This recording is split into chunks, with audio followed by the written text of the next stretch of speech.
निखिला ठाणे विधान परिषदेमध्ये भाजप शिंदेंच्या खेळीला धक्का देणार का अशी चर्चा आहे। भाजपकडनं बहुजन विकास आघाडीच्या राजीव पाटील यांची भेट घेण्यात आली। शिवसेनेकडनं क्षितिज ठाकूर यांच्या नावाची चर्चा असतानाच भाजपकडनं मात्र राजीव पाटील यांचं नाव चर्चेत असल्याचं बोललं जात आहे।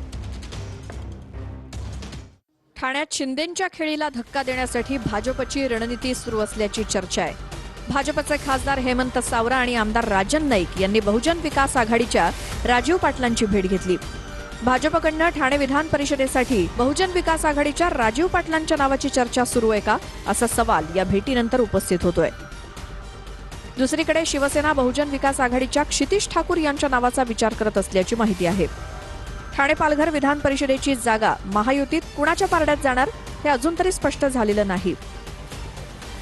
जागा वाटप सन्मानानं होईल, महायुतीत कोणतेही मतभेद नाहीत असं उपमुख्यमंत्री एकनाथ शिंदे म्हणाले। महायुती एकजुटीनं 17 जागा लढवेल आणि जिंकेलही असा विश्वास एकनाथ शिंदेंनी व्यक्त केलाय।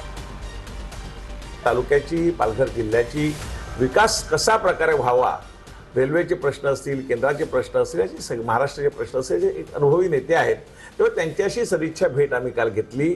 हा योगायोग केवळ आहे की विधान परिषदेच्या निवडणुकीच्याच वेळी हे सगळी भेट झाली, हे केवळ योगायोग आहे। त्यामुळे आणि राजकारणात तुम्हाला माहिती आहे काहीही घडू शकतं हे तुम्ही सांगता नेहमी, त्यामुळे आमची कालची भेट ही सदिच्छा भेट होती।